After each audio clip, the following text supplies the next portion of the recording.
দাদা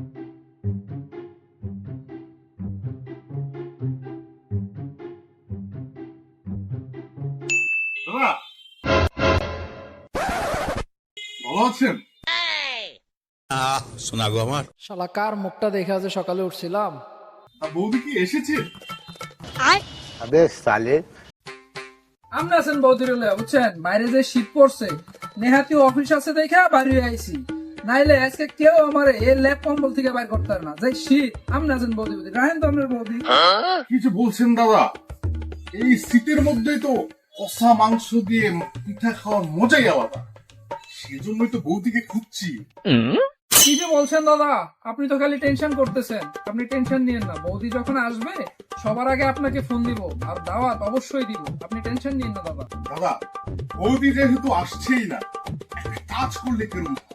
अच्छा একটা পোল্ট্রি মুরগি কিনে আপনার শ্বশুর বাড়ি পাঠিয়ে দিলেন, ठीक है বৌদি কষা কষা করে রান্না করে পার্সেল করে আমাদের আবার পাঠিয়ে দিল। ठीक है দুই ভাই মিলে বাইরে থেকে পিঠা কিনে समझ गया মিলেমিশে খেলুম আর কি। ठीक है এমন হয় বিষয়টা। अभी मैं गाली नहीं दे सकता। আমি দোকানে আর আহম না, নিজে খাইতে পারি না পোল্ট্রি মুরগি, আলু ভর্তা আর ভাত খাইতে আসি, আপনারা আইসি পোল্ট্রি মুরগি খাইতে। আমি আর আহম না। দাদা আসেন আর না আসেন, বৌদি আসলে ফোনটা দিয়ে দাওয়াতটা একটু দিবেন।